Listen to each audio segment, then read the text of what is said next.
This video is brought to you by Squarespace. From websites and online stores to marketing tools and analytics, Squarespace is the all-in-one platform to build a beautiful online presence and run your business. Head to squarespace.com for a free trial, and when you're ready to launch, go to squarespace.com/biographics and save 10% off your first purchase of a website or domain.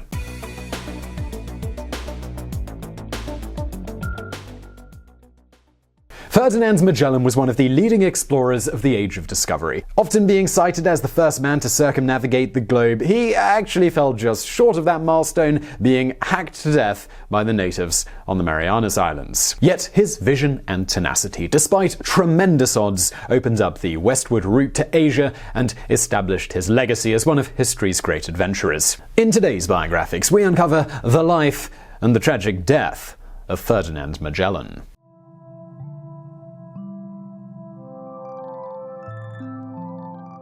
Ferdinand Magellan was born around 1480 in the north of Portugal. His family were part Portuguese aristocracy. His father, Rui de Magalhães, was an official in the city of Aveiro, while the family of his mother, Alda de Mesquita, were well connected to the Portuguese royal court. Both parents, though, they died when Ferdinand was about 10 years of age, and he was taken into the royal court as a page boy. Ferdinand was a page to Queen Leonor, wife of King John II, who reigned from 1481 to 1495. He was then succeeded by his brother, King Manuel I.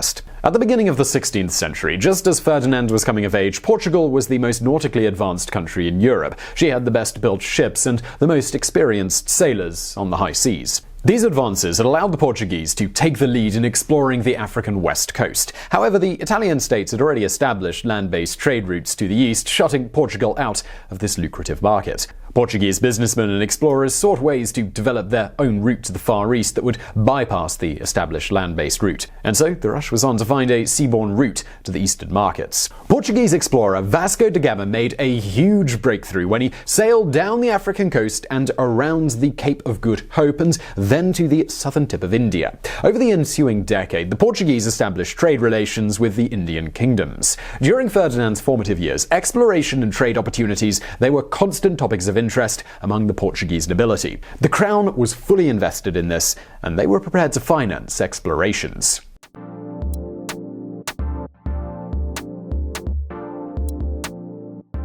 Around 1505, Ferdinand, now in his mid-20s, enlisted as a member of a 22-ship escort for Francisco de Almeida, the first viceroy of Portuguese India. It is also probable that he traveled to such places like Malaysia and the African territory of Mozambique. In the midst of this flourishing intercultural trade, he would have been exposed to a dizzying array of cultures, languages, foods, and trade goods. Magellan, he remained in the employ of the Portuguese Navy for 8 years. He was involved in a number of battles, the first being the Battle of Cannanore in 1506. In this encounter, the Portuguese fleet of less than 10 ships defeated in excess of more than 200 much smaller Indian vessels. Magellan, though, he was wounded in this encounter. In February 1509, Magellan participated in the Battle of Thayer against the Ottoman Turks in southwestern India, which was another Portuguese victory. A year later, he was present when the Indian city of Goa was overrun. Having negated the Muslim push into Asia, the Portuguese turned their attention to Malaysia and the city of Malacca. This island city was an international port that served as a gateway to the lucrative spice markets to the south. The Portuguese wanted control over the city, and they sent an invasion force to achieve that in 1511. Magellan, he was one of the invaders who soon conquered the island. Towards the end of 1511, Magellan was awarded for his services with an award of riches from an exploratory mission to the Spice Islands of Indonesia. He was also given a Malay slave who he named Enrique. This man was to act as a translator on Magellan's later voyage to the Indian Ocean.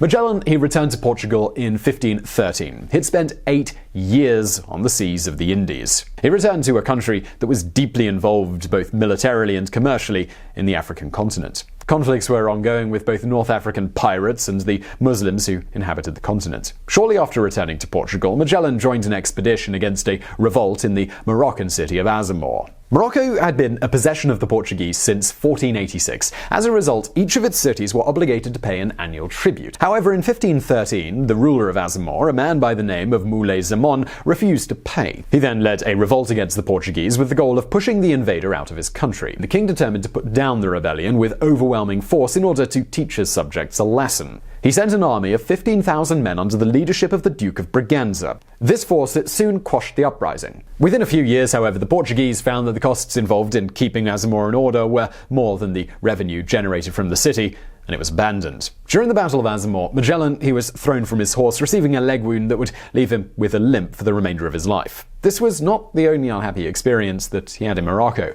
As a prominent member of the victorious army, he was awarded some of the spoils of victory. But before long, he was accused of carrying on illegal trade with locals by selling some of those spoils back to the Moroccans at a profit.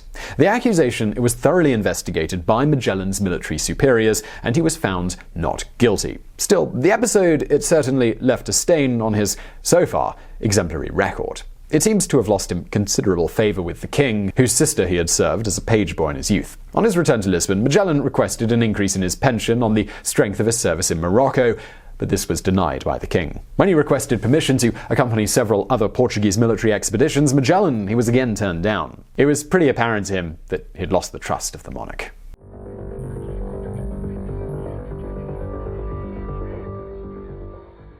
With the king leaving him out in the cold, Magellan now set about formulating plans for his own voyage of exploration. His intention was to find a faster route to the Spice Islands by sailing west across the Atlantic Ocean. He was unaware of the size of the Pacific Ocean or the length of the South American continent, and so imagined that this would be quicker and easier than sailing all the way down to the southern tip of Africa to get to the Indian Ocean. Magellan took his plan to the king, requesting financing for the expedition. He used the fact that the Spanish were likely to reach the Spice Islands before them and claim jurisdiction over its valuable spice trade as a bit of leverage. However, King Manuel, he was not moved, and he turned down Magellan's request. He did, however, give permission to seek funding from other rulers. Magellan set his sights on the Spanish crown as the backer for his expedition. He traveled to Seville, where he met up with other Portuguese mariners and navigators. Together, they formed a plan to take to the Spanish crown. The expedition would be presented as the opportunity to achieve the westward route to the Indies that Columbus had failed to achieve in the 1490s. This new route would also avoid competition with the Portuguese, who were committed to their well-established but much longer route through the Indian Ocean. As icing on the cake, Magellan contended that on the basis of his cartography calculations, the Spice Islands would be found to lie within territory that was in the possession of the Spanish. The proposal was attractive to the Spanish King Charles I. Magellan and his cartographer Faliero were made joint captains of the expedition. They were also made Knights of the Order of Santiago and given a 10-year monopoly on all trade in the area through their route, along with 5% of all revenues received from the route. As a bonus, they would each be given a governorship on the island. The Spanish crown put up the money for the purchase of ships and crew and supplies. It was a stunning success for Magellan, yet despite the financing and prospects conferred by the king, he soon ran into difficulties. Spanish sailors were incensed that 2 Portuguese mariners had been placed at the head of the expedition. When they heard of all the lucrative benefits that the 2 would receive, they were angrier still. Members of the Spanish court, unable to stomach the king's generosity to these foreigners, they attempted to subvert the expedition. The releasing of funds was held up, resulting in a flow-on effect that made it virtually impossible for the 2 captains to make their preparations.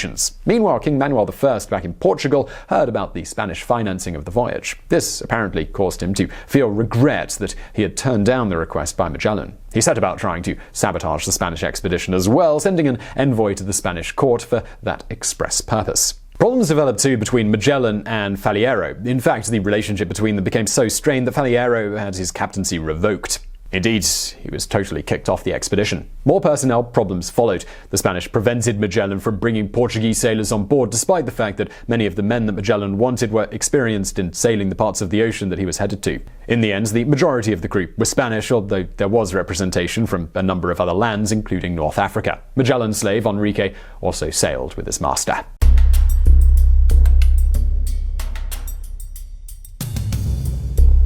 Finally, Magellan had 5 ships ready to sail. These were the Trinidad, upon which he sailed, the Victoria, the Concepcion, the Santo Antonio, and the Santiago. In total, there were 273 men. Everything we know about Magellan's voyage comes from the journal that was kept by a crew member by the name of Antonio Pigafetta. They sailed out of Seville Harbour on St. Lawrence Day, August 10th, 1519. During his time in Seville, Magellan had met and married a teenage girl by the name of Beatriz Barbosa, who was the daughter of a Portuguese friend. Not long thereafter, Beatriz gave birth to their first and only child, a son named Rodrigo. When he sailed out of Seville, this was the last time he would ever see them. The fleet sailed down the Guadalquivir River. Finally, on September the 20th, they headed out into the Atlantic Ocean. The first stop was Tenerife in the Canary Islands. Getting there was plain sailing, but the next leg of the journey, from Tenerife southwest across the equator, was beset by wild storms. The chronicler, Pigafetta, describes many occasions when the men thought that they were done for as terrible storm winds battered the ship. He puts their deliverance down to the divine inheritance of Saint Anselm, who showed his presence by a light at the tip of the mast. What he was actually seeing was St. Elmo's fire, an electrical charge that is often seen on the top of masts in thunderstorms. Having navigated the stormy seas, Magellan set a course for Brazil, which was a possession of the Portuguese. But they had not yet established any substantial settlements there. Magellan's 5 ships reached the Brazilian coast in early November and then moved south until they reached the Bay of Rio de Janeiro. Upon reaching South America, Magellan had to face the reality of the geography that it only previously guessed at. He had assured the Spanish king that he would discover a strait through this continent that would allow them to pass into the South Seas and then make a direct run to the East Indies. What he found was that the South American coast ran for far longer than it ever imagined, and there was no promise that he'd find a strait to cut through it. The realization that they might be forced to add an unknown length of time to their journey by circumnavigating South America caused tension among the crew. From Rio de Janeiro, the fleet traveled south to the Rio de la Plata estuary. There, they stopped to allow the men to explore inland. Here, they came across a tribe of natives described by Pigafetta as cannibalistic giants. According to his journal accounts, the crew managed to coax 4 of the natives aboard one of the ships. While distracting them with trinkets, Pigafetta writes,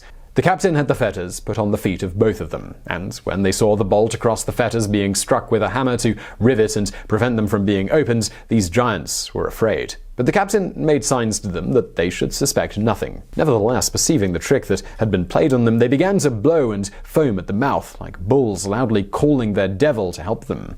Magellan put the other 2 in irons, but then decided to release them. The actions of the sailors appear excessively aggressive towards the native people of Rio de la Plata. This led it to devolve into outright combat. Magellan lost his first man when a sailor was hit in the torso by a poisoned arrow. Magellan, he made a speedy exit. But rather than head back out to the open seas, it was decided to head into the river in the belief that it could just be the strait that would allow them to cross the continent. It didn't take them long, however, to realize that the waters they were traveling in were fresh water and so could not have come from the ocean on the other side of the continent. When Magellan realized his mistake, he turned south, coming to the port of San Julian in Argentina just prior to Easter of 1520. He decided to lay up there over the winter. The rest would not be without incident. A mutiny was incited by 2 Spanish captains who had resented serving under a Portuguese man from the start. Magellan had the loyalty of the majority of the men, and the dissenters they were sidelined and dismissed. During the layover, the Santiago headed off on a reconnaissance mission to the south. It became shipwrecked in the Santa Cruz River. The ship was lost along with one of the crew members. Now, just before we continue with Magellan's journey, let me take a moment to tell you about Squarespace, who make these longer videos possible. Squarespace empowers, and that's the word they use in their copy, but I rather like it. It empowers dreams and makers and doers.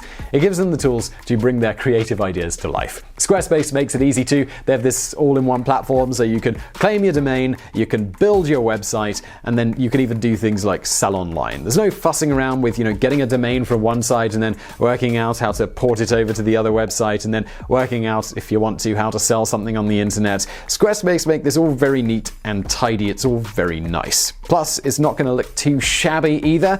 And by that, I mean it's going to look great. They've got award-winning templates, which are an amazing starting point. You basically start with the template and then, tweak it, customize it a bit, make it until it looks just how you want it. Plus, they've got 24/7 customer support via chat or email, and they've also got loads of accessible, not confusing, documentation on how to make your website. Plus, there's email marketing built in so you can reach your fans and your customers. Look, Squarespace, they make it easy, so get that domain, get that site built, get a shop up and running if you want to. Just head to squarespace.com for a free trial, and when you're ready to launch, go to squarespace.com/biographics to save 10% off your first purchase of a website or domain. And let's get back to Magellan.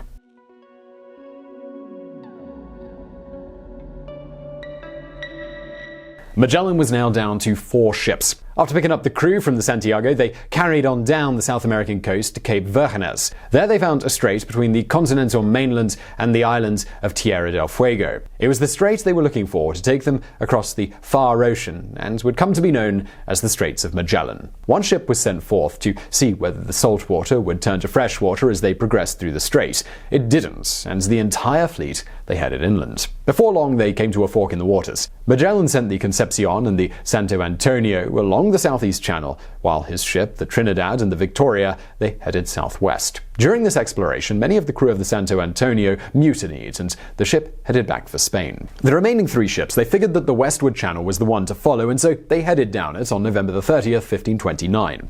By December 1st, they had made it to the South Sea, which Magellan rechristened the Pacific Ocean. Getting through the straits, it was an impressive feat of maritime skill, with many treacherous areas having been navigated. While Magellan was ecstatic to have found the passage he'd been seeking, he was also very aware that he was running desperately low on supplies. Stopping to forage on the coast was an option, but this brought with it the risk of further conflict with the native people. As a result, the decision was made to push on directly into the ocean, despite the lack of food. They had no idea what they were in for. It would be another 12 weeks before land would be sighted. The food situation soon became desperate, with Pigafetta recording, "We only ate old biscuit reduced to powder and full of grubs, and we drank water that had turned yellow and smelled. When even the biscuits were gone, they caught and ate rats, and then they were reduced to chewing on leather cloth and sawdust. Scurvy, it became rampant, and the death toll began to mount." Among the first to die were the 2 giants who had been captured a few months earlier. At least 30 of the crew followed them. Finally, in January 1521, a group of uninhabited small islands were sighted. Finding no food there, they pushed on until they came to the island of Guam at the beginning of March. On this inhabited island, they finally found food and supplies. From Guam, the fleet headed southwest to the Marianas Islands, which we know today as the Philippines. Magellan was keen to establish friendly relationships with the native people there. Thanks to the aid of his translator, Enrique, he was able to establish diplomatic relations through the giving of gifts, the demonstration of arms, and tours of his ships.